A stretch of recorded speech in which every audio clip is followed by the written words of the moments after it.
Olá, aqui é o programa Opinião, 5 minutos de reflexão bíblica com o Bispo Paulo César Lima. Hoje eu quero compartilhar com vocês sobre uma das sentenças, ou melhor dizendo, um dos maiores e mais agudos imperativos de Jesus.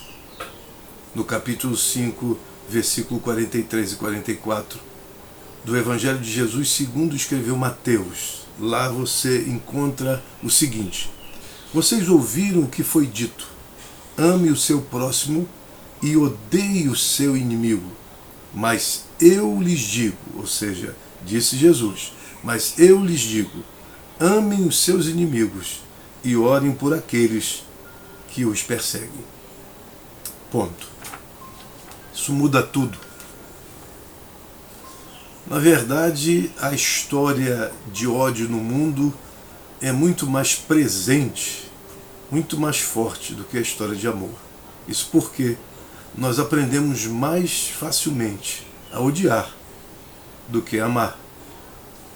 Eu diria que hoje as igrejas teriam que aprender uma grande lição, uma lição que de há muito ela precisava e precisa aprender. É a lição de, em vez de odiar, ela passar a amar. Só que as pressões são imensas sobre aqueles que entram nas igrejas. Sejam elas evangélicas, sejam elas católicas, sejam elas de qualquer cunho cristão. Quando você entra, você aprende mais a odiar do que a amar.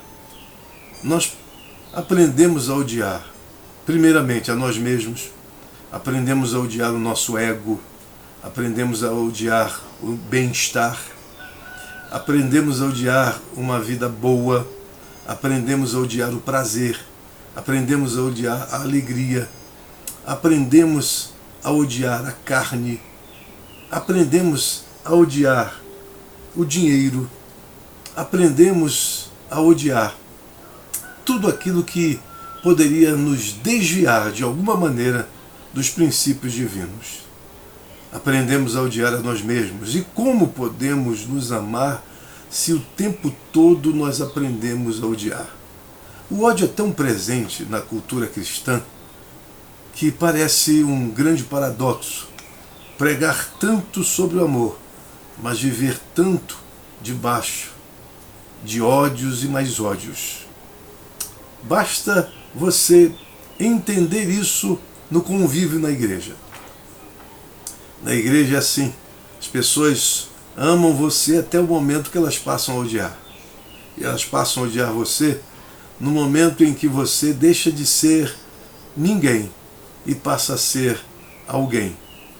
E na medida que você vai crescendo, você vai sendo amado e odiado de um lado. Pois bem, essa coisa da história do ódio dentro das igrejas é muito comum, desde a Contra-Reforma, como também do Império Protestante, e você tem essa presença do ódio. Em Lutero você tem essa presença, ele manda matar todos aqueles que se insurgiram contra a igreja, porque não era aquilo que ele estava pensando quando fez a reforma, iniciou a reforma protestante. Você tem em Calvino. Calvino, por exemplo, foi um doutrinador, um doutor, um teólogo que elevava a soberania de Deus ao máximo, mas por viver num contexto polarizado e cheio de ódio, passou a fazer o mesmo que os demais religiosos sempre fizeram na história. Calvino, por exemplo, foi policial da fé alheia. Ele policiava a fé alheia. Mandava prender mulheres apenas porque teriam dançado em festas. Mandava a polícia da fé na casa das pessoas para inquirir-lhes por sua fé. Atuava para que tribunais da fé mandassem matar seus opositores. Perseguia católicos e crentes de outras correntes do cristianismo. Proibiu a mendicância em Genebra e não fazia grande esforço para incentivar obras sociais. Calvino mandava quebrar imagens de santos e jogava hóstias consagradas para cachorro comer. Calvino viveu num ambiente do mais puro ódio e intolerância religiosa.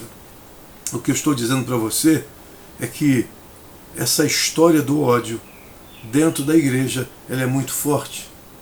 Dentro do cristianismo, de um modo geral, é muito forte. Mas como assim? Como é possível isso se o fundador do cristianismo, se aquele que morreu no Calvário por nós, morreu numa atitude profunda de demonstração de amor. Deus amou o mundo de tal maneira que deu o seu Filho unigênito para que todo aquele que nele crê não pereça, mas tenha a vida eterna. Jesus disseminou o amor por onde ele passou. Jesus amou pessoas que não faziam parte do contexto, inclusive ele disse que nunca encontrou tamanha fé, nem mesmo dentro de Israel, fazendo referência a um centurião romano e fazendo referência a uma mulher sírio-fenícia, onde ele diz, o pão é para o povo de Israel, e os cachorrinhos comem das migalhas que caem da mesa dos seus senhores. E aquela mulher aceitou aquela sua posição, e mesmo assim mergulhou na fé, sabendo que Jesus traria a solução para sua filha. E Jesus disse, nunca encontrei tamanha fé. E por que ele disse isso? O que ele encontrou no centurião e naquela mulher sírio-fenícia para dizer o que ele disse? Era que, na verdade, eles se despojaram completamente do preconceito ao procurar nele socorro, ajuda, não para si, mas para as pessoas que eles amavam. O amor, na verdade, foi o elemento fundante, o elemento impulsionador para que eles saíssem da sua posição de raça, de religião, de povo, de etnia e viessem pedir ajuda, socorro a Jesus. Pois bem, como é que pode, no meio de tudo isso, nós que aprendemos com Jesus, ou deveríamos ter aprendido com ele, a amar, como nos deixamos levar tão facilmente pelo ódio? Hoje no Brasil nós estamos vivendo a pior das polarizações. Parece que há uma ressurgência de uma direita, porque a esquerda sempre esteve presente, desde lá de 1930. A esquerda está presente nesse país, tramando contra esta nação. E agora há uma ressurgência da direita e uma polarização muito grande pelo fato da maior história de corrupção que esse país já teve. Logicamente que desde a colonização brasileira você tem problemas com corrupção, mas esta foi a maior de todas as histórias de corrupção, de ladruagem. E por isso o Brasil está totalmente polarizado. Há ódio para tudo quanto é... Porque quanto mais um povo fica polarizado, mais ódio ele nutre, um contra o outro. Hoje nós estamos na base dos bolsonaristas e lulistas. Estamos na base do verde e amarelo de um lado e vermelho de outro. Um odiando o outro profundamente, veementemente. Nenhum deles quer ouvir a voz do outro. E qualquer um que fale é atropelado. Por quê? Porque nós não aguentamos mais essa corrupção. Você tem de um lado o povo que odeia a corrupção e do outro lado o povo que se acostumou com ela e acha que dá para viver com ela, tolerando-a. Mas parece que nós entramos num estado de intolerância total. Ponto zero nessa questão da tolerância em relação à corrupção. Pois bem, mas de fato, diante de todo esse histórico, Lutero de um lado, Calvino de outro, Contra-Reforma de outro, quer dizer, você o tempo todo você tem essa presença da cultura do ódio. O que Jesus disse é exatamente que os antigos ensinavam, que nós devemos amar o nosso próximo, odiar aqueles que não têm nada a ver conosco. Na época de Jesus, os judeus só chamavam de seu próximo aquele que era judeu. Já o fariseu só chamava de seu próximo um outro fariseu. Nem um judeu era o seu próximo. mas só um outro fariseu. Os essênios, uma casta mais elevada em termos de espiritualidade, só chamavam de seu próximo um outro essênio, nem um outro fariseu, quanto mais um outro judeu comum. Ou seja, eles estavam repletos dessa reprodução desse ódio. Era lógico que entre o amor e o ódio, eles ficavam mais com ódio. Quando aquele fariseu chega a Jesus e pergunta ali a quem ele deve amar, ele não está perguntando sobre quem ele deve amar.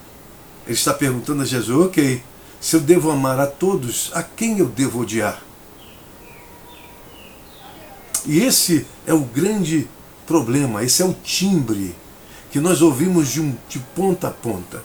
Eu me lembro que desde que entrei na igreja, eu comecei a conceber essa ideia de ser alguém que deveria odiar outros. Na verdade, o que a Bíblia chama a nossa atenção é que nós devemos odiar o pecado, mas amar o pecador.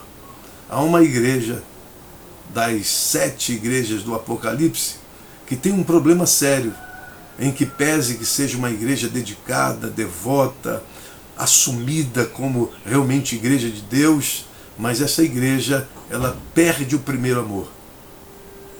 E qual é a essência do primeiro amor? A essência do primeiro amor está justamente no Evangelho de Jesus segundo Mateus, quando ele diz que o sol de Deus tanto bate sobre os bons como bate sobre os maus. Sede perfeita, assim como o vosso Pai que está nos céus é perfeito. De que perfeição ele está falando? De perfeição de caráter? É lógico que nós não conseguiríamos jamais sermos perfeitos, ser perfeitos como o nosso Pai Celestial. O que o texto está dizendo é que nós não devemos ter preconceito, não devemos dividir o mundo em 2 grupos, bandidos e mocinhos, bons e maus, justos e pecadores. Devemos olhar o mundo pelo olhar de Deus, pelas lentes de Deus. O sol bate sobre os bons e sobre os maus. Não há preconceito da parte de Deus nesse sentido. Na verdade, o que nos leva a entender sobre esse imperativo de Jesus, nós devemos amar os nossos inimigos, mas de que forma? Primeiro, vamos entender quem é esse nosso inimigo.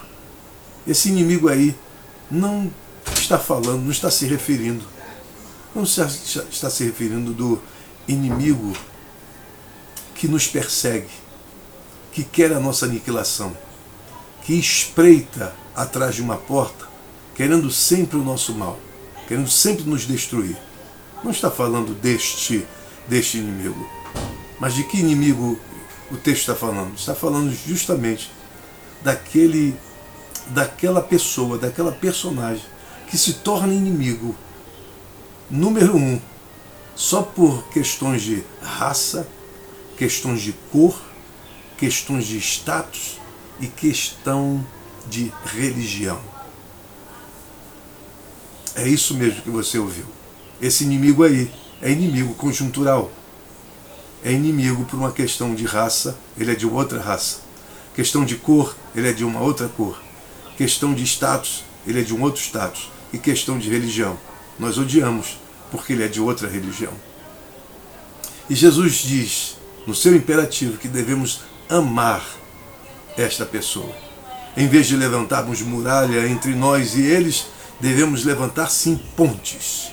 E bem-aventurados os pacificadores, porque eles serão chamados filhos de Deus. Aqueles que fazem pontes, aqueles que fabricam pontes, sempre serão chamados filhos de Deus, porque estão reproduzindo o amor de Deus em seus corações. O amor nada mais é do que o ato puro de amar. Não se pode dizer qualquer coisa a mais do que isso. Amar é amar. Amar é ato.